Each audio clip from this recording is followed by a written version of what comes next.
അങ്ങനെ ഇവര് പിങ്കി പ്രോമിസ് ഒക്കെ ചെയ്തുകൊണ്ടിരിക്കുമ്പോ കറക്റ്റ് യാൻ അങ്ങോട്ടേക്ക് എത്തുന്നു. ഇവൻ പെട്ടെന്ന് തന്നെ ഇവരുടെ അടുത്തേക്ക് വന്ന് ആന്റി ഒന്ന് മാറിക്കേ എന്ന് പറഞ്ഞിട്ട് ഇവളെ പിടിച്ചു മാറ്റുന്നു. അപ്പൊ ഇവള് ആന്റിയോ എന്ന് ചോദിച്ച് ഇവന്റെ ഫേസ് നോക്കുമ്പോഴാണ് അത് ഇന്നലെ ഇവള് പഞ്ഞിക്കിട്ട യാനാണെന്ന് മനസ്സിലാവുന്നത്. സോ ഇവള് നിങ്ങളോ എന്ന് ചോദിക്കുമ്പോഴാണ് ഇവനും ഇവളെ ശ്രദ്ധിക്കുന്നത്. സോ ഇവൻ ഇവളോട് ഓ ഇത് നീ ആയിരുന്നോ, നീ അപ്പോ ഇതെല്ലാം പ്ലാൻ ചെയ്തതാണല്ലേ. ഇന്നലെ ഞാൻ ലൈവ് പോയ സമയം തന്നെ കുട്ടിയെ കാണാതെ പോയതും നീ കറക്റ്റ് ആയിട്ട് അവനെ കണ്ടെത്തിയതും 1 മിനിറ്റിനുള്ളിൽ ആ ഒരു വീഡിയോ എടുക്കാൻ പ്ലാൻ ചെയ്തതും അത് ഇന്റർനെറ്റിൽ വൈറലാവും എന്ന കാര്യങ്ങളൊക്കെ നിനക്ക് അറിയായിരുന്നല്ലേ. നീ കറക്റ്റ് ആയിട്ട് നിന്റെ അടുത്തേക്ക് ഇവനെ വളച്ചെടുക്കായിരുന്നല്ലേ. നിനക്കിതുകൊണ്ട് എന്തായാലും ലാഭം മാത്രമേ ഉണ്ടായുള്ളൂ എന്ന് എനിക്കറിയാം. പക്ഷേ എനിക്ക് അങ്ങനെയല്ല. നീ കാരണം എനിക്ക് പബ്ലിക് പ്രഷർ താങ്ങാനാവുന്നില്ല. അതുപോലെ തന്നെ എന്റെ കമ്പനിയിലും ഒരുപാട് നഷ്ടങ്ങളുണ്ടായി എന്നൊക്കെ പറയുമ്പോ ഇവള് നിങ്ങൾ എന്തൊക്കെയാ പറയുന്നത്, നിങ്ങൾക്ക് നഷ്ടം ഉണ്ടായിട്ടുണ്ടെങ്കിൽ എനിക്കും അതുപോലെ തന്നെ നഷ്ടം ഉണ്ടായിട്ടുണ്ട് എന്ന് പറയുമ്പോ ഇവൻ ശരി നിനക്കിപ്പോ എന്താ വേണ്ടത് എന്ന് ചോദിക്കുമ്പോ ഇവള് 200 എന്ന് പറയുന്നു. ഇവൻ വിചാരിക്കുന്നത് വലിയൊരു എമൗണ്ട് ആണ്. അതുകൊണ്ട് തന്നെ അസിസ്റ്റന്റിനോട് ചെക്ക് തരാനായിട്ട് പറയുമ്പോ ഇവള് എനിക്ക് ചെക്കിന്റെ ആവശ്യമൊന്നുമില്ല, 200 യുവാനാണ് എനിക്ക് വേണ്ടത് എന്ന് പറയുമ്പോ ഇവനത് കേട്ട് ഞെട്ടി 200 യുവാനോ, നീ എന്താ എന്നെ കളിയാക്കണോ എന്ന് ചോദിക്കുമ്പോ ഇവള് എനിക്ക് അത് മതി, കാരണം നിങ്ങൾ എന്നെ കൊന്നാലും കുഴപ്പമില്ലായിരുന്നു, പക്ഷേ എന്റെ മുടിയാണ് നിങ്ങൾ കാരണം എനിക്ക് മുറിക്കേണ്ടി വന്നത്, ഇതെനിക്ക് ഇനി വളർത്തിയെടുക്കണ്ടേ, അതുകൊണ്ട് എനിക്ക് പൈസ വേണം എന്ന് പറയുമ്പോ ഞാനും അസിസ്റ്റന്റിന്റെ കയ്യിൽ നിന്ന് പൈസ വാങ്ങിച്ച് ഇവളെ ഏൽപ്പിച്ചിട്ട് ഷബോയും എടുത്തോണ്ട് ഇവനോട് ഷബോ എല്ലായിടത്തും ഒരുപാട് മോശപ്പെട്ട ആന്റിമാരുണ്ട്, അതുകൊണ്ട് നീ ഫ്യൂച്ചറിൽ ഇവരുടെ അടുത്ത് നിന്നൊക്കെ മാറി നിന്നോണം, സൂക്ഷിക്കണം എന്നൊക്കെ പറഞ്ഞു കൊടുക്കുന്നു ആ കൊച്ചുകുട്ടിക്ക്. എന്നിട്ട് ഇവനെ കൂട്ടിക്കൊണ്ടു പോകാൻ തുടങ്ങുമ്പോൾ ഷബോ ഇവന്റെ കയ്യിലുള്ള ഒരു കാർഡ് എടുത്തിട്ട് ഇവളെ കാണിക്കുന്നു. അതായത് എനിക്ക് നിങ്ങളുടെ ഫ്രണ്ട് ആവാൻ താല്പര്യമുണ്ട് എന്ന് പറഞ്ഞിട്ട്. പക്ഷെ ഞാനത് കണ്ട് ഞെട്ടി. അവന് നല്ല അസൂയായിട്ട് അത് വാങ്ങിച്ച് ഇവനെയും കൂട്ടി അവിടെ നിന്ന് പോകുന്നു. എന്നിട്ട് ഇവരെ പോകുമ്പോ ഞാൻ ഈ ഒരു കാർഡ് നിന്റെ കയ്യിലുണ്ടെന്ന കാര്യം തന്നെ മറന്നുപോയി, വർഷങ്ങളായിട്ട് നിന്റെ അടുത്ത് നിന്ന് ഇത് കാണാറില്ലല്ലോ, എനിക്ക് പോലും തരാതെ കൊണ്ടു നടന്നിട്ട് നീ ഇപ്പോ വഴിയിൽ കണ്ട ആർക്കോ എടുത്ത് കൊടുത്തിരിക്കാണോ എന്ന് ചോദിക്കുമ്പോ അവൻ അവിടെ കിന്നിന്റെ ഫോട്ടോ കാണുന്നു. അപ്പോ ഞാൻ നിന്നെ വേറെ ഏതെങ്കിലും ഹോസ്പിറ്റലിലേക്ക് കൂട്ടിക്കൊണ്ടു പോവാം എന്ന് പറയുമ്പോൾ ഷബോ സമ്മതിക്കുന്നില്ല. ഇവന് അവളെ ഇഷ്ടപ്പെട്ടു എന്ന് യാനിനോട് പറയുന്നു. അത് ഇവന് തന്നെ വിശ്വസിക്കാനാവുന്നില്ല. എന്നിട്ട് ഷബോ ഇവന്റെ കയ്യിലുള്ള അവള് കൊടുത്ത ആ ഒരു കർച്ചീഫ് എടുത്ത് കാണിച്ചിട്ട് അത് ഇവളാണ് തന്നത് എന്നും ചൂണ്ടിക്കാണിച്ച് പറഞ്ഞു കൊടുക്കുന്നു. അത് ഉണങ്ങിയത് കൊണ്ട് തന്നെ ആ ഒരു പഴയ സ്മെല്ലും കാര്യങ്ങളൊക്കെ തിരിച്ചു വന്നിട്ടുണ്ട്. അത് ഇപ്പോഴും അവൻ കീപ്പ് ചെയ്യുന്നുണ്ട്. സോ ഷബോ അങ്ങനെ പറയുമ്പോൾ ഇവന് ഒന്നും തന്നെ പറയാൻ സാധിക്കുന്നില്ല. പക്ഷേ ഞാൻ വീട്ടിൽ വന്നിട്ട് ഇവനെ ഇപ്പൊ നല്ലോണം ബ്രെയിൻ വാഷ് ചെയ്തുകൊണ്ടിരിക്കുകയാണ്. എന്നാൽ ഷബോ ആണെങ്കിൽ ഇവൻ പറയുന്നത് കേൾക്കാതെ ഇവനെ തോക്കെടുത്ത് വെടിവെച്ചുകൊണ്ടേയിരിക്കുകയാണ്.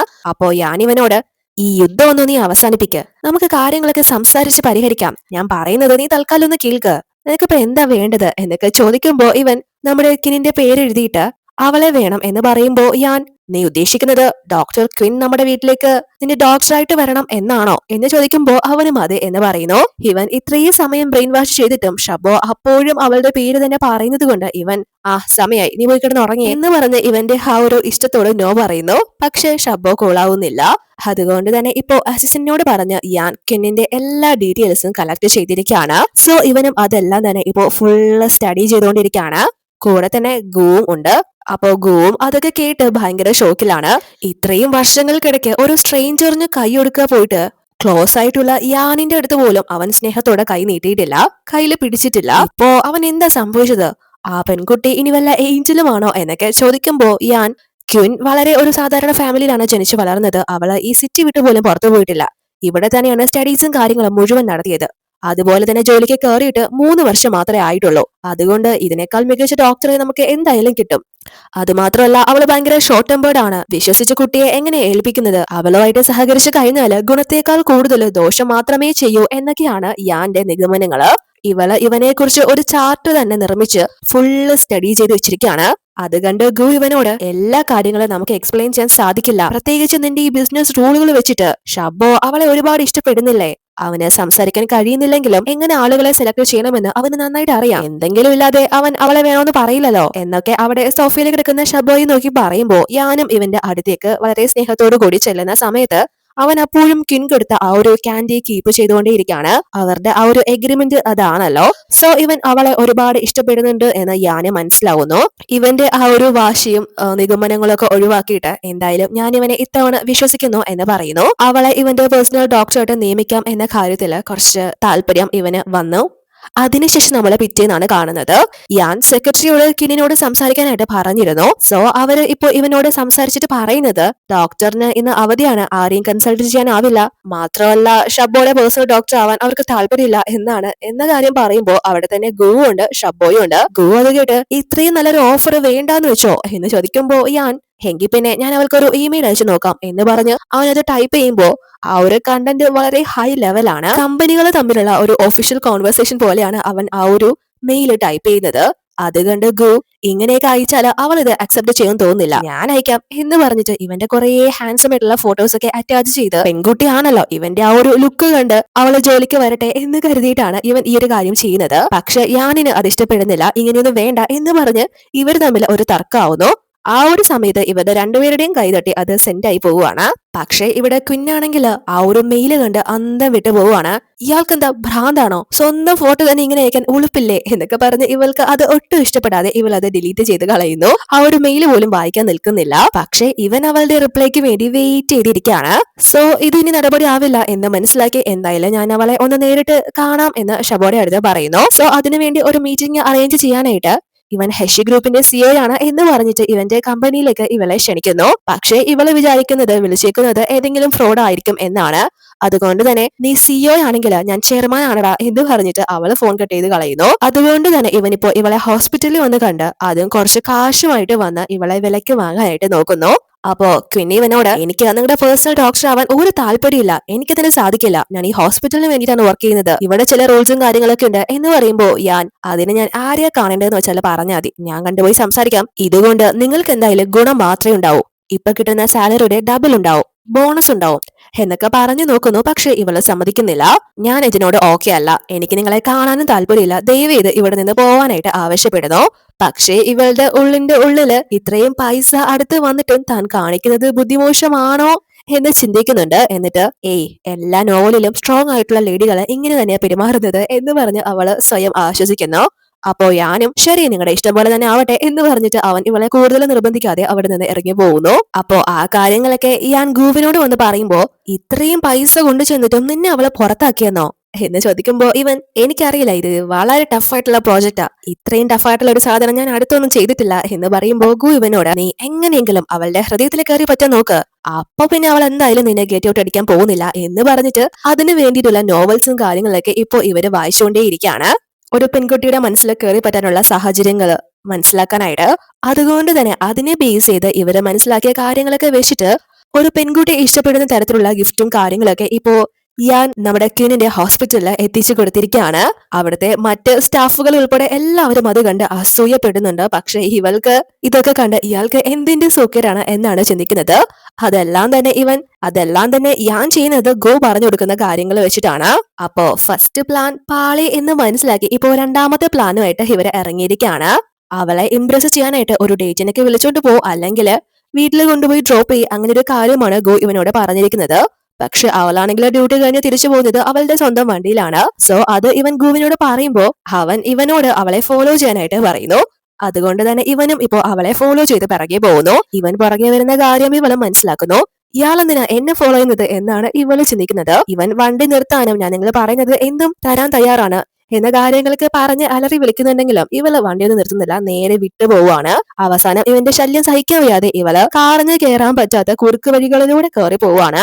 ഇവരും വിട്ടുകൊടുക്കുന്നില്ല. ഗു പറഞ്ഞു കൊടുക്കുന്നത് വെച്ച് മറ്റൊരു വഴി വന്ന് ഇവളെ പിടികൂടാനായിട്ട് അവളെ ചേസ് ചെയ്യുന്നു. ഇവനിപ്പോ അവളെക്കാളും മുന്നേ അവളുടെ ആ ഒരു അപ്പാർട്ട്മെന്റിന്റെ സൈഡിൽ എത്തിയിരിക്കുകയാണ്.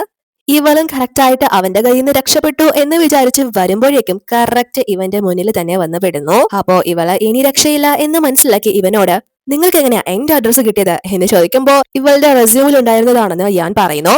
എന്നാൽ അപ്പോഴേക്കും അവിടെ ഒരു സൈഡില് ഒരു പെൺകുട്ടിയെ കുറച്ച് ആളുകൾ ചേർന്ന് ഉപദ്രവിക്കാനായിട്ട് ശ്രമിക്കുന്നു. ആ ഒരു ശബ്ദം കേട്ട് പെട്ടെന്ന് തന്നെ ആ ഒരു പെൺകുട്ടിയെ ഹെൽപ്പ് ചെയ്യാനായിട്ട് ക്വിൻ അവളുടെ അടുത്തേക്ക് ചെല്ലുന്നു.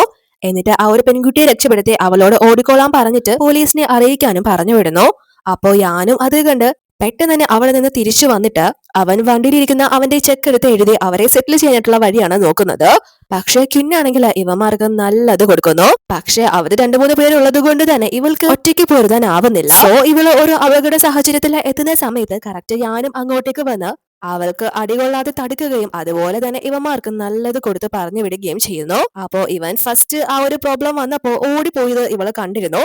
അതുകൊണ്ട് തന്നെ കിന്നിവനോട് നിങ്ങളെന്തിനാ പേടിച്ചോടിയത്? ഒരാള് അപകടത്തിൽപ്പെട്ട് കിടക്കുമ്പോ അവരെ രക്ഷപ്പെടുത്തേണ്ടത് മറ്റൊരാളുടെ കടമയല്ലേ, ഉത്തരവാദിത്തമല്ലേ, എന്തിനാ പിന്നെ ഓടിയത് എന്ന് ചോദിക്കുമ്പോ ഇവൻ എനിക്ക് എന്റേതായ റൂൾസ് ഉണ്ട്, ഈ ഒരു പ്രശ്നം കൂടുതൽ വഷളാവാതിരിക്കാൻ വേണ്ടിയിട്ടാണ് ഞാൻ മറ്റൊരു വഴി ചിന്തിച്ചത് എന്ന് പറയുമ്പോൾ ഇവന്റെ കയ്യിൽ മുറിവ് പറ്റിയിരിക്കുന്നതൊക്കെ ശ്രദ്ധിക്കുന്നു. അതുകൊണ്ട് തന്നെ എന്റെ കൂടെ വരാൻ പറഞ്ഞിട്ട് അവനെ കൂട്ടിക്കൊണ്ടുപോയി ഇവള് മരുന്നും കാര്യങ്ങളൊക്കെ വെച്ചു കൊടുക്കുന്നു. അതിനുശേഷം ഞാൻ ഇവളോട് ഞാനാണ് ഇനി നിന്നെ ആ പ്രശ്നത്തിൽ നിന്ന് രക്ഷപ്പെടുത്തിയത്, അതുകൊണ്ട് അങ്ങോട്ടൊരു പാല വിട്ടാല് ഇങ്ങോട്ടും വേണം, നീ ഇന്ന് ഞാൻ ചെയ്തതിന് എന്തെങ്കിലും പ്രത്യുപകാരം തിരിച്ചു ചെയ്യാൻ ഉദ്ദേശിക്കുന്നുണ്ടോ എന്ന രീതിയിൽ ചോദിക്കുന്നു. അതായത് ഇവന്റെ പ്രപ്പോസല് സ്വീകരിക്കുന്നുണ്ടോ എന്ന ആ ഒരു കാര്യം വെച്ച്. പക്ഷെ ഇവന് ആ ഒരു പ്രത്യുപകാരം ചെയ്തതിന് നന്ദിയായിട്ട് ഒരു ക്യാൻഡി എടുത്തു കൊടുക്കുന്നു. അപ്പോ ഞാനത് കണ്ട് നീ എന്താ എന്നെ കളിയാക്കാണോ എന്ന് ചോദിക്കുമ്പോ ഇവള് ഇത് വേണമെങ്കിൽ നിങ്ങൾ വാങ്ങിച്ചോണ്ട് സ്ഥലം വിടാൻ പറഞ്ഞിട്ട് അവൾ അവിടെ നിന്ന് എഴുന്നേറ്റ് പോകുന്നു. അതിനുശേഷം പിറ്റേന്ന് ഓഫീസിൽ വലിയൊരു മീറ്റിംഗ് നടക്കുകയാണ്. എങ്കിൽ പോലും ഞാൻ ഈ ഒരു ക്യാൻറ്റീൻ പിടിച്ചാണ് ഇരിപ്പ്. എന്നിട്ട് ഇവൻ ഇവരോടും താനൊരു സ്റ്റാഫിനെ ഹയർ ചെയ്യാൻ നോക്കി, പക്ഷേ അവർക്ക് എത്ര ഓഫർ നൽകിയിട്ടും അവര് തന്നോട് സഹകരിക്കുന്നില്ല എന്ന് പറഞ്ഞിട്ട് അതിനുള്ള സൊല്യൂഷൻ ചോദിക്കുമ്പോ ആ ഒരു മെയിൻ ആയിട്ടുള്ള ആള് ഇവനോട് നിങ്ങൾ സെലക്ട് ചെയ്യുന്ന സ്റ്റാഫിന്റെ കഴിവ് മാത്രം നോക്കിയാൽ പോരാ, ആ ഒരു വ്യക്തിക്ക് വളരാനുള്ള സാഹചര്യം കൂടി നമ്മൾ ഒരുക്കണം. മാത്രമല്ല എന്തെങ്കിലും ഒരു റിലേഷൻഷിപ്പ് ഒക്കെ അവരുമായിട്ട് കീപ്പ് ചെയ്യാൻ ശ്രമിക്കണം. നമുക്ക് ഇഷ്ടപ്പെടുന്ന കാര്യങ്ങൾ നമ്മൾ അടിച്ചേൽപ്പിക്കാതെ അവർക്ക് ഇഷ്ടപ്പെടുന്ന കാര്യങ്ങളൊക്കെ ചെയ്തു കൊടുത്ത് അതുവഴി നമ്മുടെ പ്ലാൻ നടപ്പിലാക്കാൻ നോക്കണം എന്നൊക്കെ പറഞ്ഞു കൊടുക്കുമ്പോ അതൊരു നല്ല ഐഡിയ ആയിട്ട് ഇവനും ഫീൽ ആവുന്നു. സോ ഇവൻ ക്യൂനിന്റെ സോഷ്യൽ മീഡിയ ഒക്കെ ചെക്ക് ചെയ്യുന്നവർക്ക് അവൾ ഒരു കേക്കിന്റെ ഫോട്ടോ ഷെയർ ചെയ്തിരിക്കുന്നത് ഇവൻ ശ്രദ്ധിക്കുന്നു. അതുകൊണ്ട് തന്നെ ഇവനിപ്പോ അവൾക്ക് വേണ്ടി അങ്ങനെ ഒരു കേക്ക് ഉണ്ടാക്കിക്കൊണ്ടിരിക്കുകയാണ്. ഫസ്റ്റ് ടൈം ആണ് ഇവൻ ഒരു കേക്ക് ഉണ്ടാക്കുന്നത് എങ്കിൽ പോലും വളരെ പെർഫെക്ഷനോട് കൂടിയാണ് അത് ചെയ്യുന്നത്. എന്നിട്ട് ഇവരെ അച്ഛനും മകനും കൂടി ആ ഒരു കേക്കുമായിട്ട് കിനിനെ കാണാനുള്ള പുറപ്പാടിൽ ഇറങ്ങിയിരിക്കുകയാണ്. പക്ഷേ വഴിയിൽ ഫുള്ള് ട്രാഫിക് ജാം ആണ്. അതുകൊണ്ട് തന്നെ ഇവർ ഉദ്ദേശിക്കുന്ന സമയത്തൊന്നും അവിടെ എത്താൻ സാധിക്കില്ല. സോ ഇപ്പോ ഷബ്ബുയുടെ പ്ലാൻ അനുസരിച്ച് ഇവരിപ്പോ ബസ്സിൽ പോവാനായിട്ട് തീരുമാനിക്കുന്നു. പക്ഷെ ഇവൻ ആദ്യമായിട്ട് ബസ്സിൽ കയറുന്നത് കൊണ്ടായിരിക്കണം ഇവൻ എങ്ങനെയാണോ ഒരു വഴി കയറിയത് അതുപോലെ തന്നെ മറ്റൊരു വഴി ആളുകളെ ഇവനെ തിരിച്ച് ഇറക്കി വിടുന്നു. ഇവനെവിടെയും സ്റ്റേബിൾ ആയിട്ട് നിൽക്കാൻ സാധിച്ചില്ല. അതിനുശേഷം ഇവരെ എങ്ങനെയൊക്കെയോ ആ ഒരു ഹോസ്പിറ്റലിൽ എത്തിയിരിക്കുകയാണ്. പക്ഷെ അങ്ങോട്ട് എത്തുമ്പോൾ അവിടെ കുഞ്ഞുണ്ടായിരുന്നില്ല. സോ അവള് വരുന്നത് വരെ വെയിറ്റ് ചെയ്യാം എന്ന് വിചാരിച്ച് ഇവരും അവിടെ ഗെയിമിലൊക്കെ പങ്കെടുക്കാനായിട്ട് തുടങ്ങുമ്പോൾ കറക്റ്റ് കിൻ അങ്ങോട്ടേക്ക് എത്തുന്നു. ഉടനെ തന്നെ ഷബ്ബു വളരെ സന്തോഷത്തില് ഇവളെ വിളിച്ചുകൊണ്ട് പോയി ആ ഒരു കേക്കും കാര്യങ്ങളൊക്കെ കാണിച്ചു കൊടുക്കുന്നു. ഇവളെ പോലെ ഒരു ക്യൂട്ട് ആയിട്ടുള്ള ഒരു പെൺകുട്ടിയുടെ ചിത്രവും കാര്യങ്ങളൊക്കെ ആ ഒരു കേക്കിലുണ്ട്. ഇവൾക്ക് മനസ്സിലായി അത് ഇവൻ പ്രിപ്പയർ ആക്കിയതാണ് എന്ന്. അതിനുശേഷം ഇവര് മറ്റൊരു ഗെയിം സ്റ്റാർട്ട് ചെയ്യുന്നു. കുട്ടികൾക്ക് വേണ്ടി അവർ പറയുന്ന ടോയ് ഷൂട്ട് ചെയ്ത് പാരന്റോ ഡോക്ടറോ എടുത്തു കൊടുക്കണം. അങ്ങനെ ഗുവോ കിനിനോട് പറയുന്നത് ഒരു റാബിറ്റിന്റെ ഡോൾ വേണം എന്നാണ്. പക്ഷേ ഇവൾക്ക് ആ ഒരു ഗൺ കറക്റ്റ് പോയിന്റിൽ ഷൂട്ട് ചെയ്യാൻ സാധിക്കണം. 3 ചാൻസ് മാത്രമേ ഉള്ളൂ. ഇവള് 2 പരീക്ഷിച്ച് നോക്കുമ്പോഴും കറക്റ്റ് ഒന്നും കിട്ടുന്നില്ല, ഫെയിലായി പോവാണ്. ലാസ്റ്റ് ഞാൻ തന്നെ ഇവള് പിടിച്ചിരിക്കുന്ന ആ ഒരു തോക്ക് അവളുടെ അടുത്തേക്ക് ചെന്ന് ജസ്റ്റ് ഒന്ന് മാറ്റി കൊടുക്കുമ്പോഴേക്കും കറക്റ്റ് ആ ഒരു പോയിന്റിൽ വീഴുന്നു. അവര് തമ്മിൽ അങ്ങനെ ഒരുമിച്ച് നിൽക്കുമ്പോൾ ഷബ്ബോയും വളരെ ഹാപ്പി. ഇപ്പോ അവൾക്ക് യാനിനെ പറ്റി അത്ര മോശം അഭിപ്രായമൊന്നും അല്ല. അവൻ ഇവളെ ഒരുപാട് സമയങ്ങളിൽ ഹെൽപ്പ് ചെയ്തിരുന്നതാണല്ലോ. ഞാൻ വിചാരിച്ച പോലെ പുള്ളി അത്ര ഹാർഡായിട്ടുള്ള വ്യക്തിയൊന്നല്ല എന്നൊക്കെ ഇങ്ങനെ ഇവള് ആലോചിച്ചുകൊണ്ടിരിക്കുമ്പോ അവിടെ കറണ്ട് പോകുന്നു. കാരണം കറണ്ട് ബില്ല് അടയ്ക്കാൻ മറന്നുപോയി. അതുകൊണ്ട് തന്നെ ഇവള് ഒരുപാട് സമയം ആ ബാത്ടബിൽ കിടക്കേണ്ടി വന്നതുകൊണ്ട് ഇപ്പൊ ഇവൾക്ക് നല്ല പനിയായിട്ടുണ്ട്. അങ്ങനെ ഇവള് ഹോസ്പിറ്റലിൽ ഇരിക്കുന്ന സമയത്ത് ഷബ്ബോടെ ആ ഒരു ഫയൽ കാണുന്ന സമയത്ത് അതിലെ അവന്റെ ഡേറ്റ് ഓഫ് ബർത്ത് വെച്ചിട്ട് അവന്റെ ബർത്ത്ഡേ ഉടനെ തന്നെ ആണ് എന്ന് ഇവൾക്ക് മനസ്സിലാവുന്നു. അപ്പോഴേക്കും ഇവിടെ ഞാനാണെങ്കിൽ അവര് നേരത്തെ ലോഞ്ച് ചെയ്ത ആ ഒരു സിംഗിൾ ബ്രേസ്ലെറ്റിന് പകരം അത് കുറച്ചുകൂടെ വിപുലീകരിച്ച് അത് പെയർ ആയിട്ടുള്ള ബ്രേസ്ലെറ്റ് ആക്കി നിർമ്മിച്ചിരിക്കുകയാണ്. അതും വളരെയധികം സ്പെഷ്യൽ ഫീച്ചറോട് കൂടി. ഇത് രണ്ടുപേരും കയ്യിൽ ധരിക്കുന്നത് വഴി പരസ്പരം അപകടമുണ്ടായാൽ അവരുടെ പാർട്ട്ണർക്ക് മനസ്സിലാവാൻ സാധിക്കും. അതുപോലെ തന്നെ ഫിസിക്കൽ കണ്ടീഷനും ലൊക്കേഷനും ഒക്കെ തന്നെ മനസ്സിലാക്കാൻ സാധിക്കും. ഇതുവഴി നമ്മുടെ പാർട്ട്ണറിന്റെ ഫുൾ ടൈം പ്രൊട്ടക്ഷൻ നമ്മുടെ കൂടെ ഉണ്ടാക്കാൻ സാധിക്കും എന്ന രീതിയിലൊക്കെ ഉള്ള കാര്യങ്ങൾ വെച്ചിട്ടാണ് ഇപ്പോൾ അത് ലോഞ്ച് ചെയ്തിരിക്കുന്നത്. പിന്നീട് നമ്മൾ കാണുന്നത് ഷബ്ബോ ഇപ്പോൾ വളരെ ഹാപ്പി ആയിട്ട് ഗെയിമൊക്കെ കളിച്ച് കിനിനോടൊപ്പമാണ് ഉള്ളത്. അപ്പോ കിന്നിവനോട് നിനക്ക് എന്തെങ്കിലും ബർത്ത്ഡേ വിഷസ് ഉണ്ടോ എന്ന് ചോദിക്കുമ്പോൾ പെട്ടെന്ന് തന്നെ ഇവന്റെ ആ ഒരു മൈൻഡ് മാറി അവൻ വളരെ ദേഷ്യത്തില് ആ ചെയ്തുകൊണ്ടിരുന്ന സംഭവങ്ങളൊക്കെ തട്ടിത്തെറിപ്പിക്കുന്നു. അവിടെ തന്നെ യാനും ഇപ്പോ ഉണ്ട്. യാനും അത് ശ്രദ്ധിക്കുന്നുണ്ട്. അപ്പോ കിൻ വീണ്ടും ഇവനോട് ഇവളുടെ ബർത്ത്ഡേയും കാര്യങ്ങളൊക്കെ പറഞ്ഞിട്ട് എനിക്കതൊക്കെ ആഘോഷിക്കാൻ എന്ത് ഇഷ്ടമായിരുന്നെന്ന് അറിയോ, പക്ഷെ എപ്പോഴും എന്റെ ബർത്ത്ഡേ ദിവസം വരുന്നത് എന്റെ ഫൈനൽ എക്സാം ഡേ ആയിരിക്കും. പരീക്ഷയും പാരന്റ്സ് മീറ്റിംഗും ഒരു ബഹളം തന്നെ ആയിരിക്കും. അതുകൊണ്ട് അന്നൊക്കെ എനിക്ക് അതൊന്നും എക്സ്പീരിയൻസ് ചെയ്യാൻ പോലും സാധിച്ചിട്ടില്ല. മാത്രമല്ല എന്റെ കോളേജ് എൻട്രൻസ് എക്സാം വരെ എന്റെ ബർത്ത്ഡേ ദിവസമായിരുന്നു. അതുകൊണ്ട് എനിക്ക് ബർത്ത്ഡേ ആഘോഷിക്കുന്ന കുട്ടികളെ കാണുമ്പോൾ ഭയങ്കര അസൂയ തോന്നാറുണ്ട് എന്നൊക്കെ ഇങ്ങനെ പറഞ്ഞു കൊടുക്കുമ്പോൾ ഷബോ പെട്ടെന്ന് 2 വണ്ടികളുടെ ടോയ്സ് എടുത്തുകൊണ്ട് വന്നിട്ട് അത് പരസ്പരം ഇടിച്ചു മറിയുന്നത് പോലെ കാണിക്കുന്നു. അത് യാനും ശ്രദ്ധിച്ച് പെട്ടെന്ന് തന്നെ ഇവന്റെ അടുത്തേക്ക് വന്ന് അവൻ വളരെ വിഷമത്തിലാണ് എന്ന് മനസ്സിലാക്കി അവനെ ആശ്വസിപ്പിക്കുന്നു. അപ്പോ കിൻ ഒന്നും മനസ്സിലാവാതെ യാനിനോട് ഷബ്ബോ എന്താണ് ഇങ്ങനെ പെരുമാറുന്നത് എന്ന് ചോദിക്കുമ്പോൾ ഞാൻ ആ ഒരു കാര്യം ഇവളോട് പറയുന്നു. അതായത് 5 വർഷം മുന്നേ ഷബ്ബോയുടെ ബർത്ത്ഡേ ദിവസം ഞങ്ങൾക്ക് രണ്ടുപേർക്കും വളരെ അടുത്ത ആളുകളെ നഷ്ടമായി. അന്ന് മുതലാണ് ഇവന്റെ ബിഹേവിയറിൽ ഡിസോർഡർ കണ്ടു തുടങ്ങിയതും അതിനുശേഷം പിന്നീട് അവൻ സംസാരിച്ചിട്ടില്ല, ആളുകളുമായിട്ട് സഹകരിച്ചിട്ടില്ല. പക്ഷേ ഞാൻ എന്റെ പ്രതീക്ഷ കൈവിടുന്നില്ല. എല്ലാ കുട്ടികളെയും പോലെ അവനും ഒരു ദിവസം ഹാപ്പി ആയിട്ട് നടക്കുമെന്ന് ഞാൻ വിശ്വസിക്കുന്നു എന്നൊക്കെ ഇവളോട് ഞാൻ പറഞ്ഞു കൊടുക്കുന്നു. ഇവന്റെ ഈ ഒരു ഫാമിലിക്ക് ഒരു ആക്സിഡന്റ് സംഭവിച്ചിട്ടുണ്ട്. അതാണ് നമ്മൾ മുന്നേ തന്നെ ഇവൻ സ്വപ്നങ്ങളായിട്ട് കാണുന്ന ആ ഒരു കാര്യം കണ്ടിരുന്നല്ലോ. സോ അത് ആ ഒരു ആക്സിഡന്റിനെ ബേസ് ചെയ്തിട്ടുള്ള കാര്യങ്ങളാണ്. സോ ഇപ്പോ ഇവൻ ഷബ്ബോയെ കുറിച്ച് ആ ഒരു കാര്യങ്ങളൊക്കെ പറയുമ്പോൾ കിന്നിവനോട് എങ്കിൽ പിന്നെ നമുക്ക് എന്തായാലും ഈ ഒരു വർഷം ബർത്ത്ഡേ നല്ലതുപോലെ ആഘോഷിക്കാം, ഇത്തവണ ഒന്ന് മാറ്റി പിടിച്ച് നോക്കാം, അതിൽ ചിലപ്പോ അവന് എന്തെങ്കിലും റിക്കവറി ഉണ്ടായാലോ എന്ന് ചോദിക്കുമ്പോ ഞാൻ അതിനോട് അത്ര വിശ്വാസമൊന്നും ഇല്ല എങ്കിൽ പോലും നോ പറയുന്നില്ല. അതിനുശേഷം ഇവള് വീട്ടിൽ തിരിച്ചെത്തി വെയിനോടും ആ കാര്യങ്ങളൊക്കെ പറയുന്നു. ആ കുട്ടി ഇത്ര ചെറുതിലെ എന്തുമാത്രം ബുദ്ധിമുട്ടുകളാണ് അനുഭവിക്കുന്നത്, എനിക്ക് തന്നെ അവന് ഓർത്ത് സഹിക്കാനാവുന്നില്ല, അവൻ എന്ത് ക്യൂട്ടാണ് എന്നൊക്കെ പറയുമ്പോ ഞാനൊരിക്കൽ പോലും മിസ്റ്റർ ഞാൻ മാരീഡ് ആയി എന്ന കാര്യം കേട്ടിട്ടില്ല എന്ന് പറയുന്നു.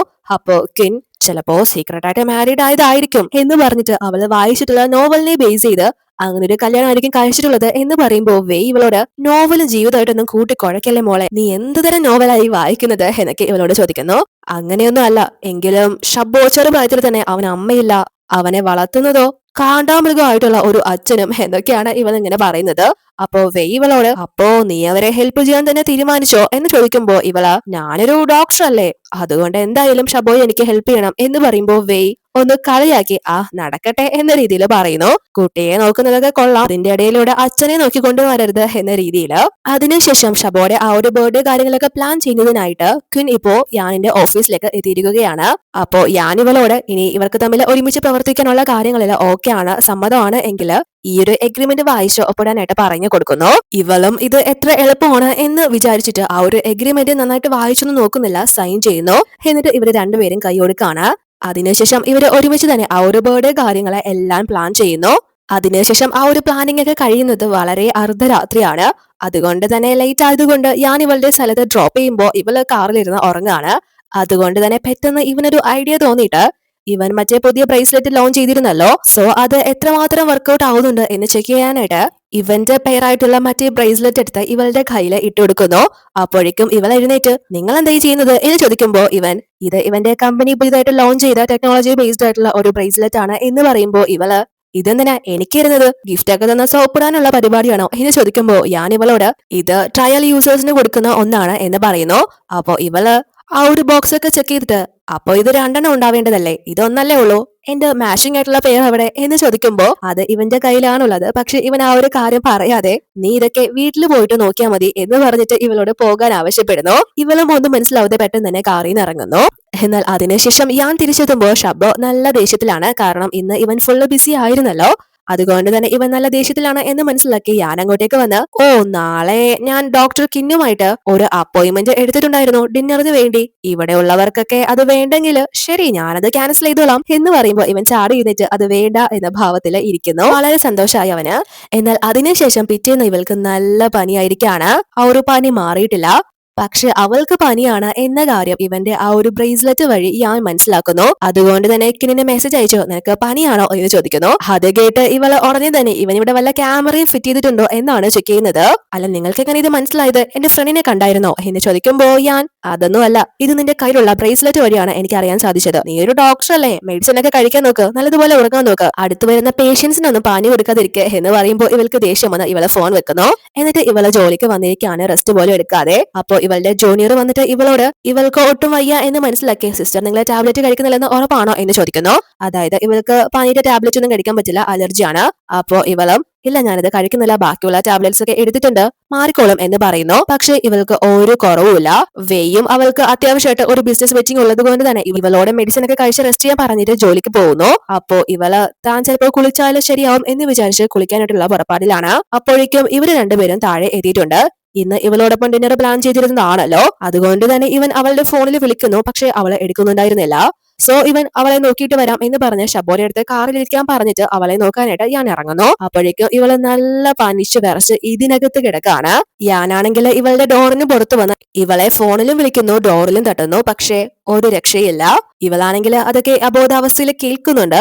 പക്ഷെ ഇവൾക്ക് നല്ല ക്ഷീണമായിട്ട് ഇവള് ആ ഒരു വെള്ളത്തിന്റെ അടിയിലേക്ക് താഴ്ന്നു പോയിക്കൊണ്ടിരിക്കുകയാണ്. ഇവൾക്ക് എഴുന്നേൽക്കാനുള്ള ഒരു എനർജിയും കിട്ടുന്നില്ല. യാന് ഫോൺ അടിക്കുന്നത് കൊണ്ട് തന്നെ അവള് അതിനകത്തുണ്ട് എന്ന് മനസ്സിലാക്കി അവൻ ആ ഒരു ഡോറിന്റെ ലോക്ക് അഴിക്കാനായിട്ട് ശ്രമിക്കുന്നു. പക്ഷെ നടക്കുന്നില്ല. അവസാനം ഇവനെ പെട്ടെന്ന് ഇവള് ഷബോടെ അടുത്ത് ഇവളുടെ ബർത്ത്ഡേ കാര്യങ്ങളൊക്കെ പറഞ്ഞ ആ ഒരു കാര്യം ഓർമ്മ വരുന്നത് കൊണ്ട് തന്നെ അത് മനസ്സിലാക്കി ആ ഒരു പിൻ ടൈപ്പ് ചെയ്യുമ്പോൾ കറക്റ്റ് ഡോർ ഓപ്പൺ ആവുന്നു. അപ്പോഴേക്കും ഇവള് ഇവിടെ നല്ലോണം താന്നിട്ടുണ്ട്. അതോടുകൂടി ഈ എപ്പിസോഡ് അവസാനിക്കുന്നു. അടുത്ത വീഡിയോയിൽ കാണാം.